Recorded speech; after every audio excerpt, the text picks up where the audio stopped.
Who is Regine Velasquez? Let's find out her status and net worth as the ended year 2022. If you are new to my channel, don't forget to subscribe.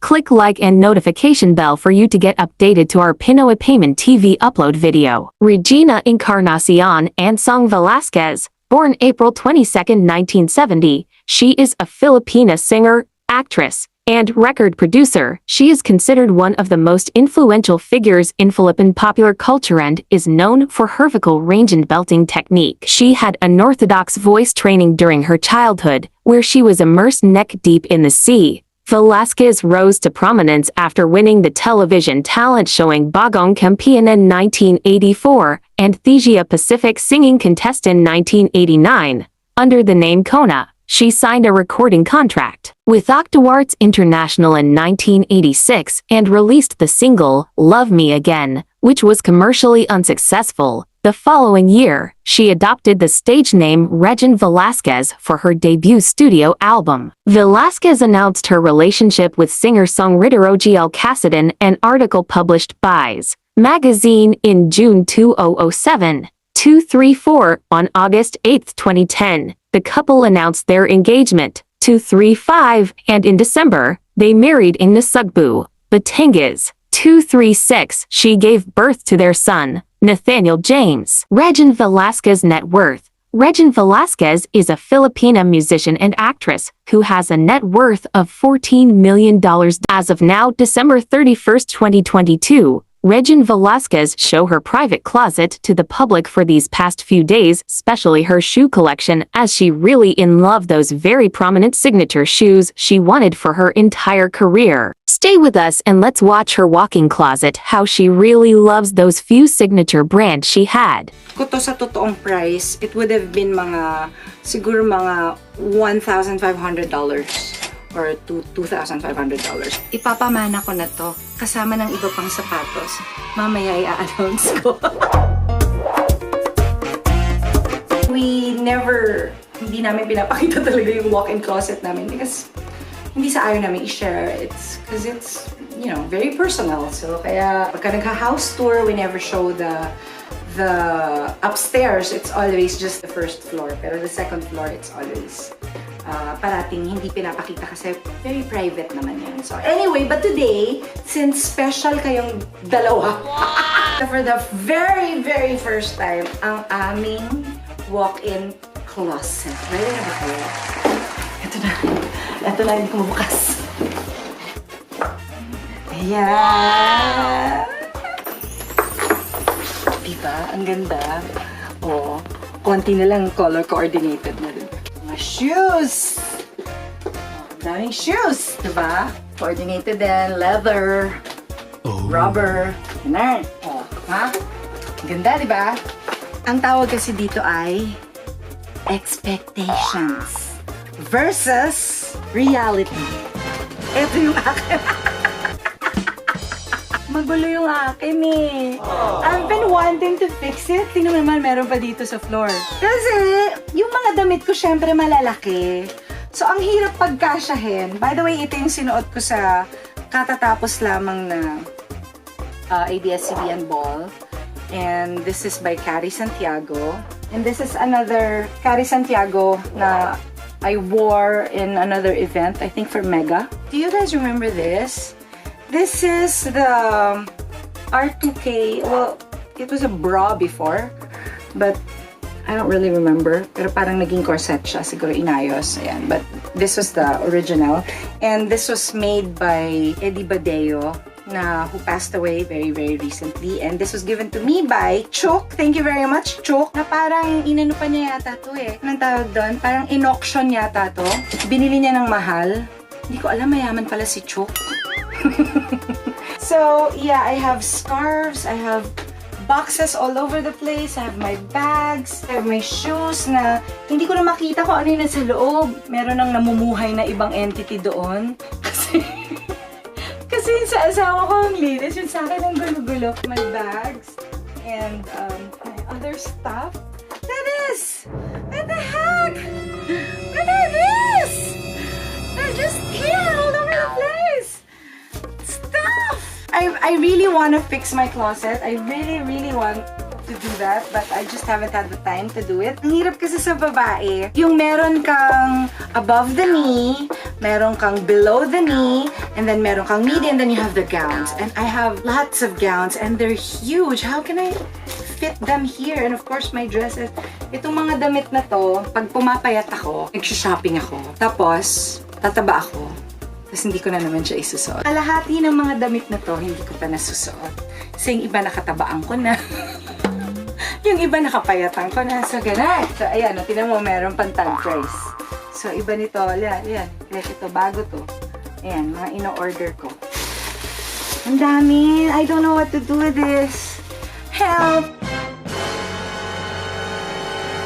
Siguro yan magandang project. I-project natin yan na aayusin ko tong closet ko. Kasi anyways, I really need to fix it because I can't anymore see kung ano yung mga hindi ko pa nagagamit. Sometimes, nagdodoble na yung nabibili ko. Meron na pala ako. Kasi hindi ko na makita eh. May nakikita ka pa. Minsan nga, ginagawang taguan to ni Nate. Hindi ko talaga siya nakikita. Nagtatago siya doon, oh. Hindi ko siya talaga nakikita. Tapos minsan nagtatakot ako kasi baka hindi makahinga. Gago din yung anak ko eh. Ang naaalala ko kasi sa relationship ko with shoes, yung unang-una kong nagsuot ako ng yung may 2 inches na heels na kulay white, pinanglakad ko sa bukid. Sa Bulacan. Kasi sumali ako na amateur singing contest. Tapos ang layo-layo pala. Tapos hanggang paliit ng paliit yung daan. Hanggang sa wala ng daan, pilapil na lang. Alam niyo ba yung pilapil? Yung daanan sa palayan, yung maliit na ganon. Doon ako naglalakad. Kasi yun na lang yung lalakaran mo. With my 2 inches white shoes. Yun yung naaalala ko sa sapatos. Anyway, syempre nung nagkaroon na ako ng konting kita, naging curious ako sa mga branded na shoes.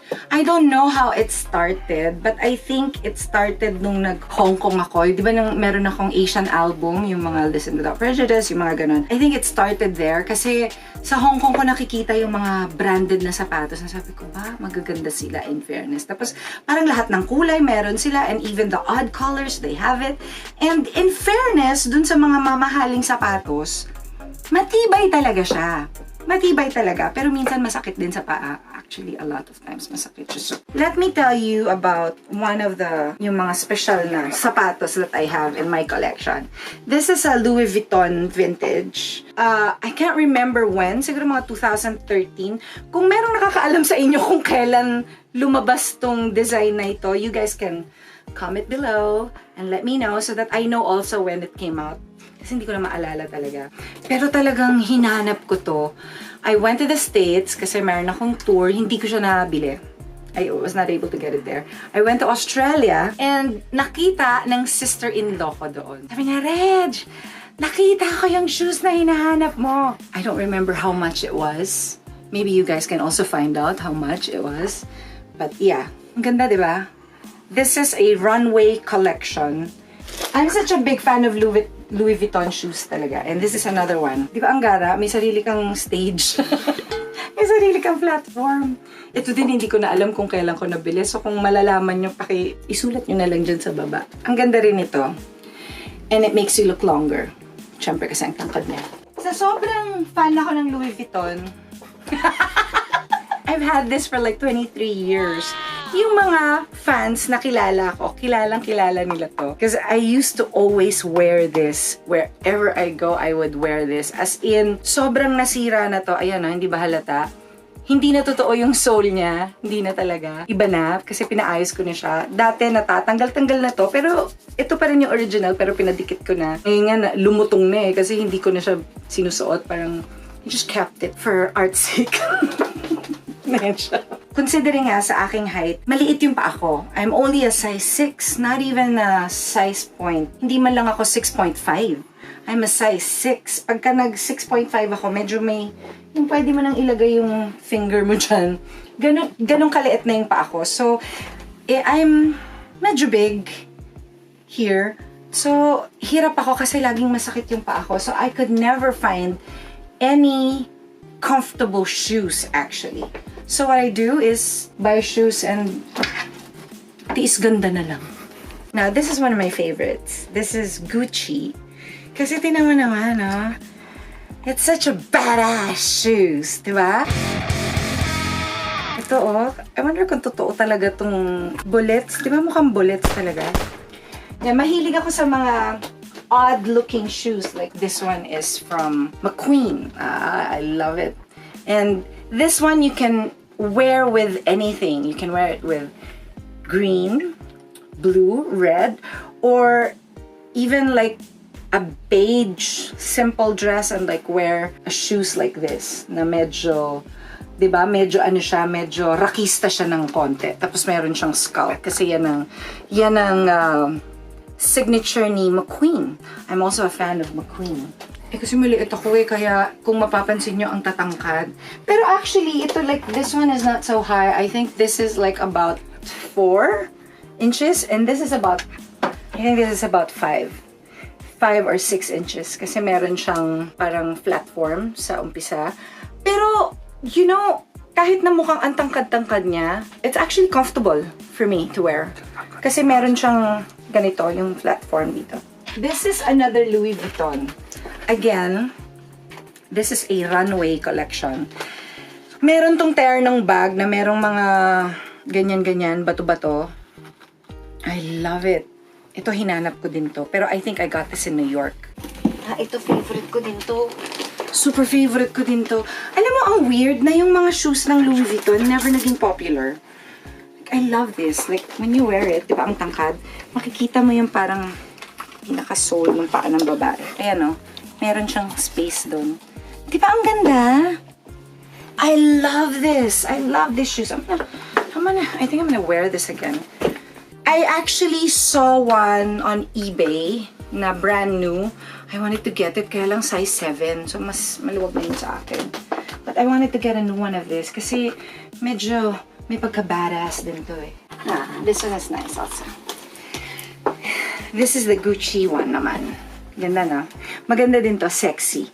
You can wear like yung black dress, mini na medyo mini.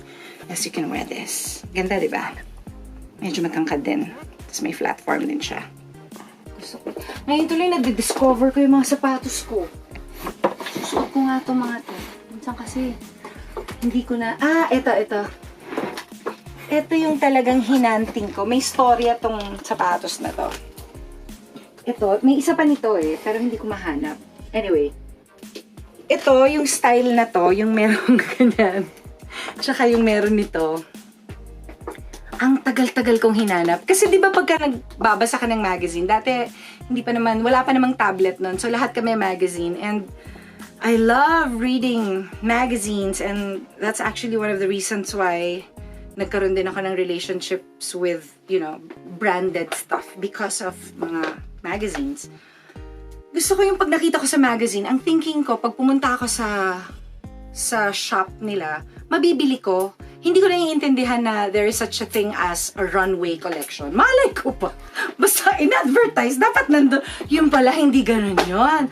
Ibig sabihin pala ng runway collection, yung gagamitin nila sa runway, yung ifa-fashion show nila, irarampa nilang ganon. Tapos, konti lang yun. Hindi sila gumagawa ng marami nun. I don't know why. Tapos, bakit mo i-advertise to begin with? Tapos, hindi mo naman ibibenta. Hindi ko naiintindihan. So, anyway, I went to New York. Kasi nandun yung pinakamalaking Louis Vuitton, right? Nandun yung pinakamalaking Louis Vuitton. And at that time, bago lang eh. So, hindi pa kami nung asawa ko to. So, mga 2001, mga ganyan siguro. 2002, mga ganyan. Or baka 90s pa nga yun. I'm not sure. Anyway, the story was, I went to New York to find this particular shoes. I went to Louis Vuitton. Yun yung may pinakamalaking Louis Vuitton. So I went, I was so excited. Kasi I was, tour yun eh. So I couldn't wait to go to New York to get this freaking shoes. And then when I got there, nakita ko na, nandun sa display. Sa umpisa pa lang, sinabi agad sa akin, wala akong size. Hindi ako binilan. Sinabi talaga, sabi ko, can I at least try them on? Sabi ng guy, no. Sabi talaga, ganon. Na-discriminate agad ang lola nyo. So, na-depress ako ng very, very light.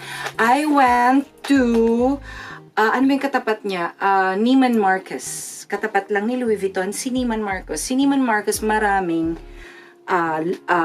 branded shoes. Nagwala ako doon. Ang ending ko, ang inuwi ko ay 20 pairs of shoes. Kasi na-depress ako 20 pairs. Kasi meron ako nakilalang black guy.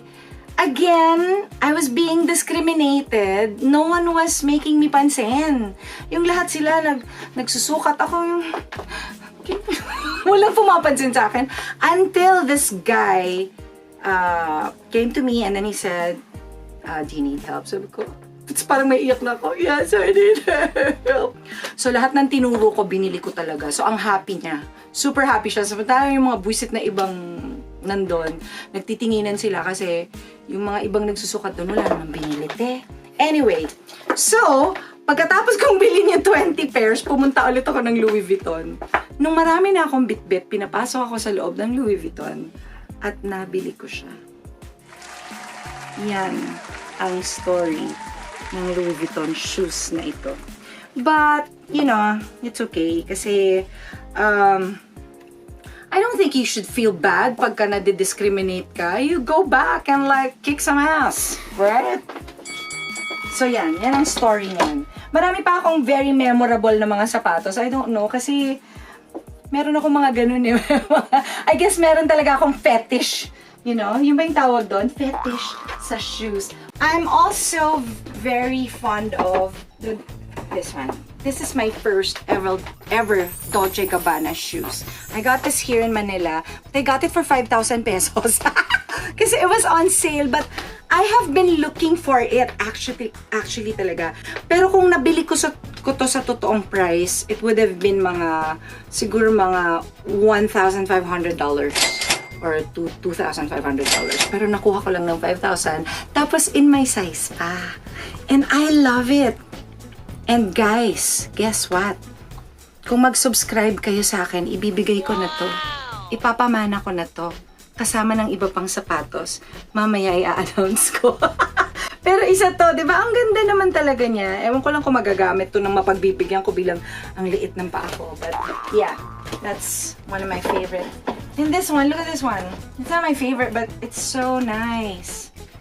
Di ba ang ganda? Si Giuseppe. Tama, suot ko to ha. Ang ganda nito sa paa. Super ganda nito sa paa. Hindi naman siya masyadong masakit. Pero look, di ba nakakayaman? Naka-pedicure ba ako? Naka-pedicure ba yung paa ko? Yan, di ba? Ang ganda. I think this was designed by Kanye. Kanye West for Kim. He designed a shoe collection for his wife. Tama ba? I think, no? This is Kanye West design for Giuseppe. Marami akong boots. Halang, ha? mga basura. Sorry. Wait lang. Oh! Ganda, di ba? Bago pa lang to. Hindi ko to pamimigay kasi bago pa lang to. This is... I also like boots. I love wearing boots. I don't know why. This is McQueen. I just purchased this recently. Very nice. Online, of course. And wala namang story yan. Wala namang backstory yan. Gusto ko ipakita sa inyo kasi mahilig din ako sa... ito pala. Ito, alam nyo to. Kilala nyo na to. Sinuot ko to sa 30, yung opening ng concert ko. Sa 30. Ganda, no? This is... ano ba to? Cassidy. Ganda, oh.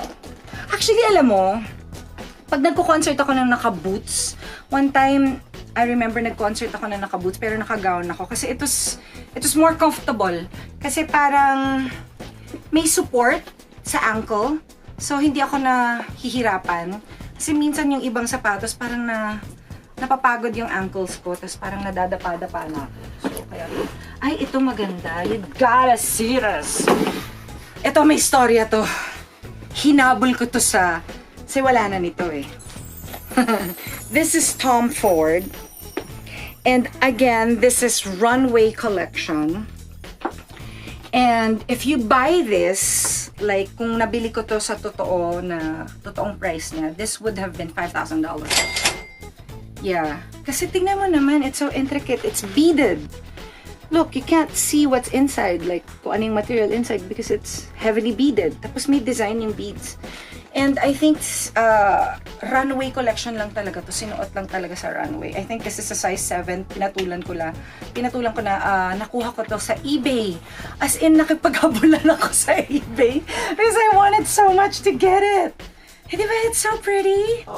Yan, meron akong mga ganyan. Pero nagbagong buhay na po ako. Hindi na ako naghahabol ng mga sapatos sa eBay. Kasi na-realize ko, yung mga hindi ko nagkukuhang runway collection, you can get it pala sa eBay. Tapos mas lower yung price, syempre. Kaya lang kailangan mo mag-bid. Pero nakahanap na ako ng technique paano mag-bid. Ayan. Okay. My wedding shoes. I gotta show you. This is my wedding shoes. Yes! It's my Chanel boots. Why? Because it was comfortable. Kasi I remember someone told me, sabi niya, nasisira na nga yung una fold. Sabi niya, you have to remember to wear a comfortable shoes during your wedding. Because you're gonna be wearing it the whole day. And can you imagine if I wore like something like this? I'd die. Oh my gosh. I'll really die. So, I wore my boots. Kasi rocker chick talaga ako eh. And plus, I wore a red gown. So, hindi naman pati makikita. So, this is my wedding shoes. Diba? Yan, ilagay natin yan kasi may ano dyan. may ano yan eh. May significance yung ano yan. Ayusin ko lang ito. Kanina may hinahanap ako. Kanina pa na Louis Vuitton na kasabay nitong isa na to. Na apparently ay sinuot ni Madonna. Na muntik na akong makagat kasi nasa harap ko lang pala. Ito siya oh. Nawala na nga yung feather eh. Dati may feather yan na ganun. Parang pa-ethnic. See, fan talaga ako ng Louis Vuitton. Super fan talaga ako ng Louis Vuitton shoes. Ang gaganda kasi ng design nila. And, oddly enough, they're actually comfortable. This shoes is not masakit sa paa. And it's high. Yeah. So, I love it. I'm gonna wear this nga sa ASAP. I think I'm gonna wear it tomorrow. Hindi naman dahil sa nag-hoard lang ako ng sapatos. It's because of my work din kasi. I cannot be wearing naman the same shoes, right? I mean, I'm an artist. So, syempre, I'm expected to be in fashion all the time. Not all the time, but most of the time. Syempre, gusto mo rin naman na maganda yung itsura mo whenever you promote on TV or nakikita nyo ako sa TV, maganda rin na kaiga-igaya yung itsura ko. And of course, as you go along with your career, like me, I've been here for like, I don't know, 100 years. Syempre, dumadami, nag-accumulate yung aking wardrobe o yung aking shoe collection. Kaya, dumadami. But, I always have my favorites. Ganun talaga yon. Like, ito, I'm sure nakita nyo na to. Again, this is Louis Vuitton. I always wear this. This is probably mga 5 years old already. I've been trying to look for another one, but I can't. But this is very comfortable. Pag kayong go-to shoes ko na black, this is the one I usually wear. There's a beige version of that I also always wear. Marami din akong silubutan, di ba? Nauso silubutan. Ayan. Ang ganda din ni lubutan, di ba? Walang sakit sa paa. Napakasakit sa paa. Yan, no? Yan. So, anyway, thank you very much for tuning in and for watching my closet reveal and my shoe collection. Gusto kong ipaalam sa lahat na meron kaming gagawin na pa-contest si Mayor. May pa-contest si Mayor. Pag umabot ako, since dadalawa lang kayong subscriber, pag umabot kayo ng 100,000, magbibigay ako ng 10 shoes out of my collection. We will just randomly select kung sino yung 10 subscribers na mananalo ng 10 sapatos galing sa aking collection. Kung umabot kayo dyan, dito ba? Kung umabot kayo dyan ng 100,000. So, abangan ang susunod na kabanata. So, thank you once again, guys. Please like, follow, and share this video. And of course, don't forget to subscribe to my channel. Thank you! If you are new to my channel, don't forget to subscribe. Click like and notification bell for you to get updated to our new Pinoy Payment TV upload. Thank you for watching. God bless.